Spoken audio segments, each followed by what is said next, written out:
মহিলা ফেরাউনকে চিনেন? মহিলা ফেরাউনকে চিনেন? কে বলেন তো?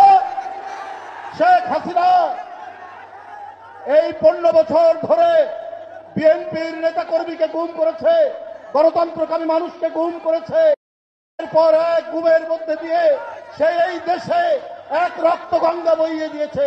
তারপরে শিশু বাচ্চা, কিশোর, তরুণ, স্কুল কলেজের ছাত্রছাত্রীদেরকে তাদের রক্ত পান করেছে। বন্ধুরা আমার, এই আন্দোলনে তরুণ, কিশোর,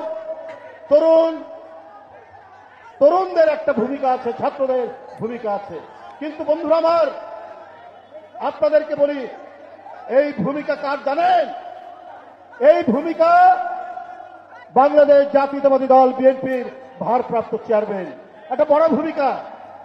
তিনি 7ই জানুয়ারির নির্বাচন বয়কট করার জন্য বলেছেন। এইটা নিয়ে অনেকে অনেক কথা বলেছে যে এটা ঠিক করা হলো না, এটা বোধহয় ঠিক হলো না, নির্বাচনে যাওয়া উচিত ছিল।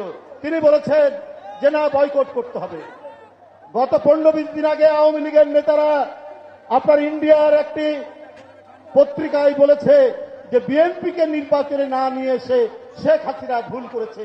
যদি নিয়ে আসতে পারত তাহলে শেখ হাসিনা আর এই বিদায় নিতে পারত না। তাহলে কে ঠিক? দেশনায়ক তারেক রহমান সঠিক, তার সিদ্ধান্ত সঠিক, এটা আপনারা বিশ্বাস করেন? বন্ধুরা আমার, তার এই সিদ্ধান্তের পরিপ্রেক্ষিতে একটি উত্তাল আন্দোলনে শেখ হাসিনার পতন হয়ে আমরা একটু মুক্ত বাতাসে শ্বাস নিতে পারি।